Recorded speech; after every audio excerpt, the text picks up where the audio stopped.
السلام ورحمۃ اللہ وبرکاتہ۔ مغرب کے بعد کی خوبصورت دعا۔ اگر آپ مغرب کے بعد یہ خوبصورت دعا پڑھتے ہیں تو اس کا آپ کو بہت فائدہ ہوتا ہے۔ مغرب کے بعد آپ اپنے سر پر ہاتھ رکھیں، پیشانی پر ہاتھ رکھیں، 3 مرتبہ بسم اللہ الرحمن الرحیم پڑھیں اور 7 مرتبہ آپ نے اعوذ باللہ وقدرتہ من شر ما اجد واحاذر پڑھیں۔ اعوذ باللہ وقدرتہ من شر ما اجد واحاذر پڑھیں۔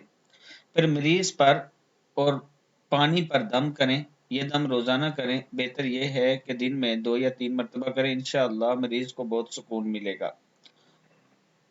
کینسر کے مریض کو بھی اس سے فائدہ مل سکتا ہے، لیکن آپ نے کرنا ڈیلی ہے، ہر روز یہ پڑھنا ہے تو اللہ تعالیٰ کا کرم ہوگا، اللہ تعالیٰ آپ کو شفا عطا فرمائے گا۔ ہر روز مغرب کے بعد آپ نے 3 مرتبہ بسم اللہ پڑھنا ہے اور 7 مرتبہ یہ دعا پڑھنی ہے، اعوذ باللہ وقدرتہ من شر ما اجد واحاذر پڑھنا ہے۔ صدق اللہ العظیم۔